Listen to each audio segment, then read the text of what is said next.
Excuse me. Yes, sir. IELTS is different from TOEFL po. No? Yes, TOEFL is different. Lahat po yan iba. Ano pong pinagkaiba nito? Nang alin? Ng TOEFL sa IELTS Ang po? TOEFL, kasi more on audio siya. Makikinig ka sa audio, yung mga speak na, yung mga... Oo. More, tsaka medyo mas mahal ang TOEFL.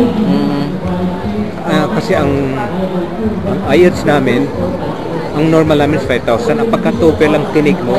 So, saan country naman po itong required itong TOEFL?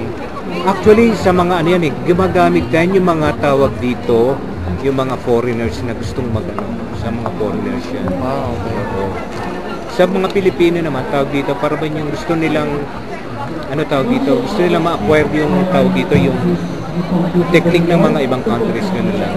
So more on techniques pala itong Yes, yes. So, Okay. unlike yung IELTS, ang IELTS naman, hindi naman, it doesn't require you to be fluent or whatever. Basta ang IELTS naman, kailangan yung nakakaintindihan kayo ng English speaking person. So kung yung speaking dito po sa IELTS, kung yung speaking skills mo po is paano yung exam dun?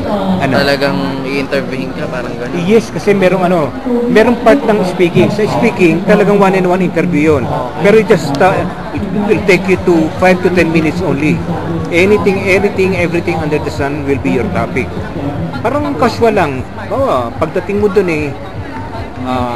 tanong lang sa'yo, anong ginawa mo this day? Anything. What can you say about the cellphone? What can you say about the news today? You see in the TV. Ganun lang. So, sa Moraita branch lang po yung may promo na 2,000? Hindi, lahat ng lahat ng... Pati lahat ng branch namin, today and tomorrow. Basta sakop ng itong job fair ko. Sana i-grab ko na yun para Okay. Sige po, thank you. Sige. Thank you. Tawag ka na lang. Opo. What's your name again, sir? Mr. Audi na lang po. Audi. Sige, nice meeting you, sir. Sige po.